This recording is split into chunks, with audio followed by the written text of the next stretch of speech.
Arctic रोज bearing सागर की सतह पर चुपचाप बहती है। क्रू के सोने पर बर्फीले पानी का एक तेज उफान डेक को लांघकर निचले कक्षों में भर जाता है।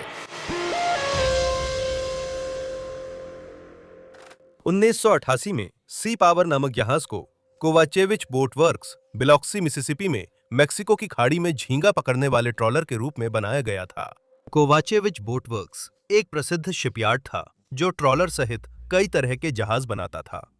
28 मीटर लंबाई, 24.5 मीटर चौड़ाई और 3.6 मीटर ड्राफ्ट के साथ सी पावर एक अपेक्षाकृत कॉम्पैक्ट स्टील की पतवार वाला जहाज था जिसे मेक्सिको की खाड़ी के गर्म पानी में झींगा पकड़ने के लिए डिजाइन किया गया था। इसमें ट्रॉल जाल संभालने के लिए हाइड्रोलिक विंच थे। इस जाल को झींगा पकड़ने के लिए समुद्र तल के साथ घसीटा जाता है। सी पावर में तटीय मछली पकड़ने की सुविधाएं थीं, लेकिन इसे उथले शांत तटीय जल में बंदरगाह के पास जल्दी पकड़ उतारकर फिर से समुद्र में जाने के लिए डिजाइन किया गया था। 1991 में सी पावर को नॉर्थ अमेरिकन फिश कंपनी को बेच दिया गया, जो मैरीलैंड स्थित एक समुद्री खाद्य प्रसंस्करण और वितरण कंपनी है। उन्होंने जहाज का नाम टेनेसिटी रखकर उसे ऐसा जहाज बना दिया जो पकड़ भी सके और उसी पर प्रसंस्करण भी कर सके, जिससे वो पकड़ को जहाज पर ही स्टोर कर सके और बार बार बंदरगाह लौटे बिना दूर दराज के मछली क्षेत्रों तक यात्रा कर सके। परिवर्तन में एक महत्वपूर्ण जोड़ मुख्य डेक पर प्रोसेसिंग सुविधा थी, जो एक समर्पित क्षेत्र है जहां चालक दल हर दिन 5 टन तक मछली को संभाल और संरक्षित कर सकता है। जैसे ही मछलियां जहाज पर लाई जाती हैं, चालक दल तुरंत उनका सिर और आंतें निकालता है, फिर मछलियों को बड़ी जमी हुई धातु की चादरों के बीच रखता है, जिन्हें प्लेट फ्रीजर कहा जाता है। यह पकड़ की ताजगी को संरक्षित करता है, जिससे यह सुनिश्चित होता है कि वो गुणवत्ता मानकों पर खरी उतरें। 80 टन जमी हुई भंडारण क्षमता से इस व्यवस्था ने आर्कटिक रोज को लंबे मछली पकड़ने के दौरों के दौरान अपनी पकड़ लंबे समय तक सुरक्षित रखने दी। प्रोसेस्ड और जमी हुई मछली प्रीमियम गुणवत्ता मांगने वाले बाजारों में महंगे दामों पर बेची जा सकती है। रूपांतरण के दौरान पिछली तरफ ए फ्रेम गैंट्री लगाई गई ताकि भारी ट्रॉल जाल का समर्थन हो सके। ए फ्रेम ने क्रू को जहाज पर भारी पकड़ लाने में सक्षम बनाया, जो गहरे पानी में ट्रॉलिंग के लिए जरूरी है। इन नए संचालन को शक्ति देने के लिए जहाज के मुख्य इंजन को अपग्रेड करके लूगर 6170 डीजल इंजन लगाया गया, जो 700 हॉर्स पावर पैदा करता है। इन बदलावों से जहाज की क्षमताएं बढ़ती हैं, लेकिन ये उसकी स्थिरता की गणनाओं को भी बदल देते हैं, जिसका मतलब है कि क्रू को अपने होल्ड को भरते समय वजन के वितरण को समझना और संभालना जरूरी है। 8 वर्षों तक जहाज टेनेसिटी मैरीलैंड के तट के पास पूर्वी तट के मध्य संचालित होता है और मेक्सिको की खाड़ी अब सिर्फ एक याद रह गई है। इस अवधि के एक क्रू सदस्य को याद है कि पानी प्रोपेलर शाफ्ट पैकिंग से आ रहा था, जहां शाफ्ट जहाज के पतवार से निकलकर पानी में जाता है। इस रिसाव ने फ्रीजर होल्ड को पानी से भर दिया था। प्रोसेसिंग एरिया में पानी निकालने वाले संप पंप मछली के अवशेषों से जाम हो गए थे और क्रू को उन्हें साफ करने के लिए जल्दी जल्दी भागदौड़ करनी पड़ी। 1999 में टेनेसिटी को सिएटल की आर्कटिक सोल सीफूड्स को बेचा गया, जो बेरिंग सागर और अलास्का की खाड़ी में मिलने वाली फ्लैट हेड सोल जैसी महंगी प्रजातियों में विशेषज्ञ हैं, जिन्हें एशियाई बाजार में पसंद किया जाता है। टेनेसिटी का नाम बदलकर आर्कटिक रोज रखा गया और इसे वॉशिंगटन लाया गया नए मालिकों के बेड़े में काम के लिए। जनवरी 2001 की शुरुआत में आर्कटिक रोज बेरिंग सागर के ठंडे दूरदराज पानी में अगले मछली पकड़ने के मौसम की तैयारी करता है। 13 जनवरी को यह सिएटल वॉशिंगटन से रवाना होता है, जिसमें सामान भरा होता है, नया सर्विस किया गया उपकरण लगाया गया होता है और 15 नाविकों की एक टीम होती है। क्रू का नेतृत्व कप्तान डेविड रंडल कर रहे हैं, जो 17 वर्षों के अनुभव वाले मछुआरे हैं और साहसी होने के साथ साथ सुरक्षा को महत्व देने के लिए जाने जाते हैं। क्रू समुद्र में कई महीनों तक दुनिया की सबसे चुनौतीपूर्ण परिस्थितियों में मछली पकड़ने के लिए तैयार है। मछली पकड़ने की जगह की यात्रा के दौरान शाफ्ट बेरिंग्स जरूरत से ज्यादा गर्म होने लगती हैं। बेरिंग्स प्रोपेलर शाफ्ट को सहारा और स्थिरता देती हैं, जिससे घूमती हुई शाफ्ट और शाफ्ट पैकिंग जैसी हिस्सों के बीच घर्षण कम होता है, जो पहले पानी को अंदर आने देती थीं। शाफ्ट बेरिंग्स घर्षण या चिकनाई की कमी के कारण जरूरत से ज्यादा गर्म हो सकती हैं। ये पूर्वी तट के खुरदरे ठंडे पानी में अतिरिक्त घिसावट के कारण हो सकता है, या जहाज में बड़े बदलाव करने से जहाज की संरचना पर पड़ने वाला दबाव बदल गया है। क्रू नए बेरिंग्स और अतिरिक्त तापमान गेज लगाकर समस्या ठीक करने की कोशिश करते हैं, लेकिन समस्या नहीं सुलझती और उन्हें लगातार नजर रखनी पड़ती है। फिर प्रॉप शाफ्ट पैकिंग से रिसाव शुरू होता है।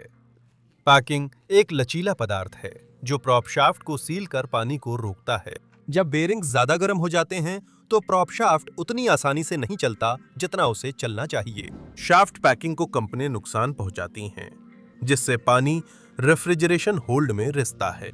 ठंडे और अशांत पानी में कान से प्रॉप शाफ्ट पर दबाव बढ़ता है, जिससे पैकिंग जल्दी घिसती है। पानी होल्ड में घुसने से जहाज का गुरुत्वाकर्षण केंद्र बदल जाता है। फरवरी के अंत में आर्कटिक रोज अलास्का के डच हार्बर बंदरगाह पहुंचता है। ये मछली पकड़ने वाले जहाजों के लिए एक अहम ठहराव है, जहां वे ईंधन, राशन ले सकते हैं और बेरिंग सागर में जाने से पहले उपकरण जांच सकते हैं। नेथन मिलर, जो चालक दल के एक सदस्य के रूप में प्रोसेसर का काम कर रहे थे, जहाज छोड़ देते हैं क्योंकि उन्हें सुरक्षा और जहाज पर हालात को लेकर चिंता थी। उन्हें तुरंत बदल दिया जाता है और आर्कटिक रोज बिना समस्याएं सुलझाए चली जाती है। 26 मार्च को आर्कटिक रोज डच हार्बर लौटता है ईंधन भरने और आपूर्ति के लिए। क्रू यह सुनिश्चित करता है कि प्रोसेसिंग प्लांट फ्लैटहेड सोल, जो एक उच्च मूल्य वाली लक्षित मछली है, की अपेक्षित मात्रा संभालने और प्रोसेसिंग को सुचारू व कुशल रखने के लिए तैयार है। 30 मार्च को आर्कटिक रोज डच हार्बर छोड़कर सेंट पॉल आइलैंड जाता है और वहां ईंधन भरता है। ये दूरस्थ द्वीप आर्कटिक महासागर से पहले की अंतिम चौकियों में है। यह अंतिम पड़ाव है जहां से क्रू ज़ेमचुक कैन्यन की ओर जाता है, जो फ्लैटहेड सोल का हॉटस्पॉट है। प्रोसेसिंग क्षेत्र में क्रू सुनिश्चित करता है कि सभी प्लेट फ्रीजर पूरी तरह काम कर रहे हों, क्योंकि कठिन सीजन और मछलियों की अधिक प्रोसेसिंग व फ्रीजिंग की उम्मीद है। जैसे ही मछली पकड़ना शुरू होता है, क्रू की सहन शक्ति और जहाज की मजबूती की परीक्षा होती है, क्योंकि आर्कटिक रोज तट से और दूर और भी कठिन मौसम की ओर बढ़ता है।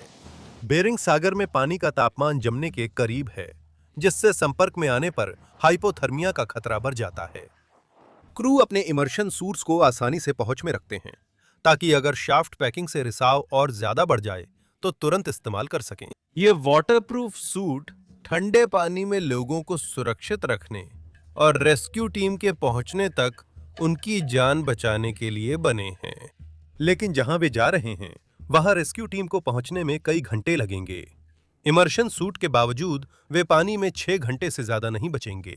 उनके पास डेक पर एक 20 लोगों की लाइफ राफ्ट भी सुरक्षित रूप से बंधी है, जो आपातकाल के लिए तैयार रखी गई है। आर्कटिक रोज को वसंत में बेरिंग सागर की तेज हवाओं का सामना करना पड़ता है।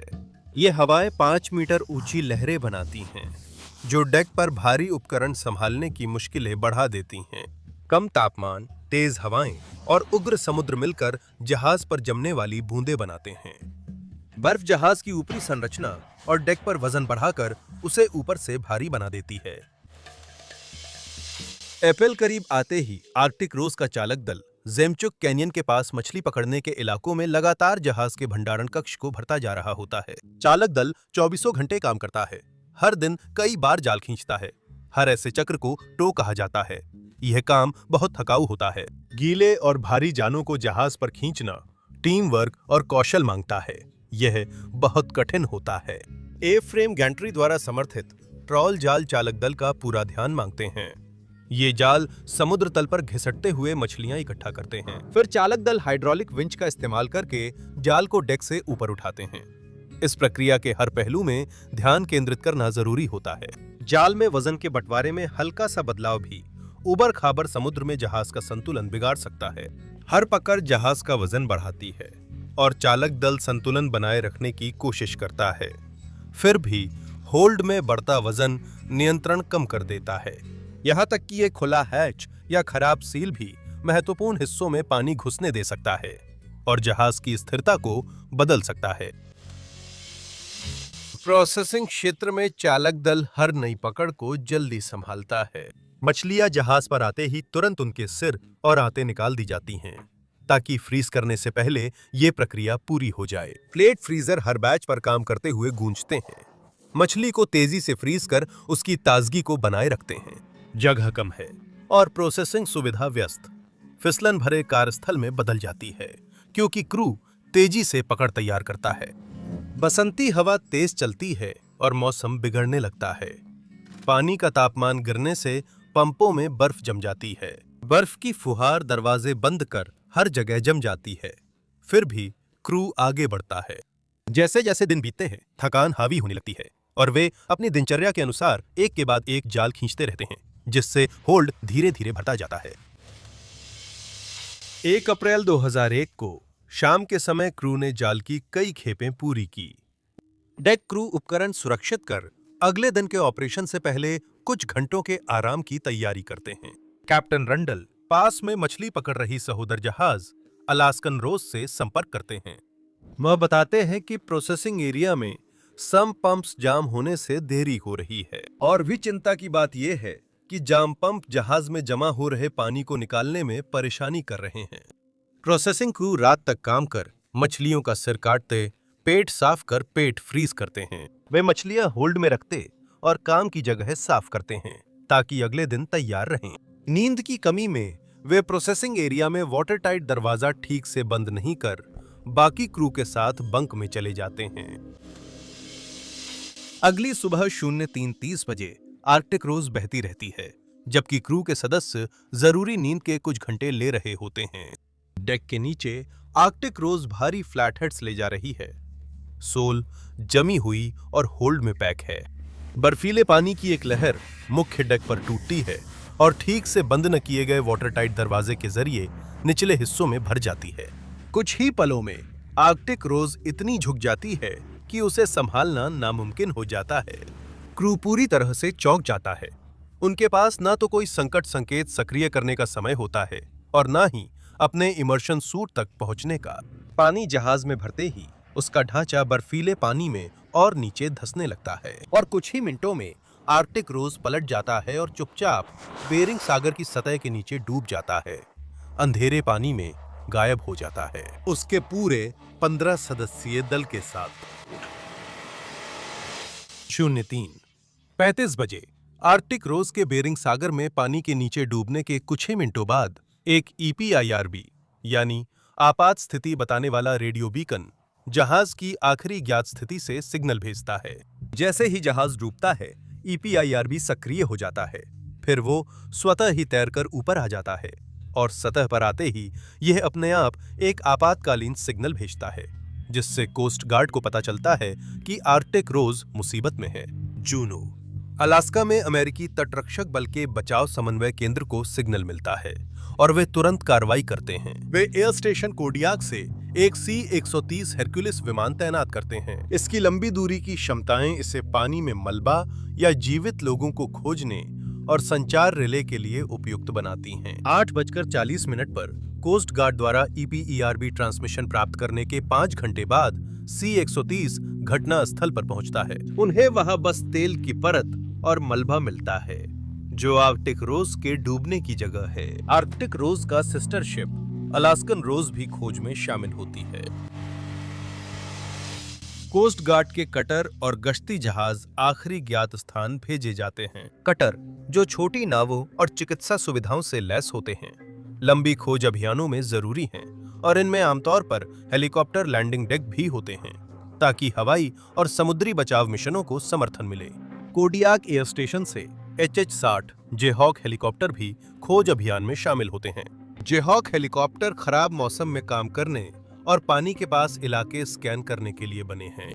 बिखरे हुए मलबे के बीच बहन जहाज अलास्कन रोज के चालक दल के सदस्य मलबे के साथ तैरती हुई कप्तान डेविड रंडल की निर्जीव लाश पाते हैं। वह अपना इमर्शन सूट पहने हुए हैं, लेकिन वह लगभग 6 घंटे से पानी में है और शायद अब बहुत देर हो चुकी है। जॉन नेल्सन, जो अलास्कन रोज पर फर्स्ट मेट है, अपना इमर्शन सूट पहनते हैं और डेविड को बचाने के लिए पानी में कूद जाते हैं। वे बेहोश कप्तान को जहाज पर लाते हैं और क्रू CPR शुरू करता है। उसे होश में लाने की 1 घंटे की कोशिश के बाद कप्तान रंडल को मृत घोषित किया गया। बाकी क्रू का कोई पता नहीं और समय के साथ तलाश और भी बेताब होती जाती है। व्यापक प्रयासों के बावजूद खोज दलों को केवल खाली इमर्शन सूट ही मिलते हैं, जिनमें क्रू के सदस्य शायद जहाज डूबने के समय घुसने की कोशिश कर रहे थे।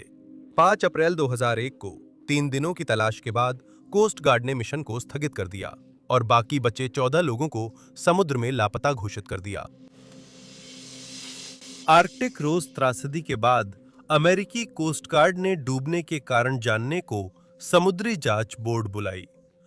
कई महीनों तक जांचकर्ताओं ने आर्कटिक रोज के डिजाइन, संरचनात्मक बदलावों और संचालन संबंधी तरीकों की जांच की, ताकि यह समझा जा सके कि सभी 15 चालक दल के सदस्यों की मौत का कारण क्या हो सकता था। दिसंबर 2003 में कोस्ट गार्ड की अंतिम रिपोर्ट में निष्कर्ष निकाला गया कि डूबने का सबसे संभावित कारण प्रोसेसिंग क्षेत्र में एक ठीक से बंद न किया गया या खुला जलरोधी दरवाजा से पानी का भरना था। इस खुले रास्ते के कारण संभवतः समुद्री पानी मुख्य हिस्सों में घुस गया, जिससे जहाज लगभग तुरंत अस्थिर हो गया। तेजी से डूबने और दूरस्थ स्थान के कारण बचने का कोई मौका नहीं बचा।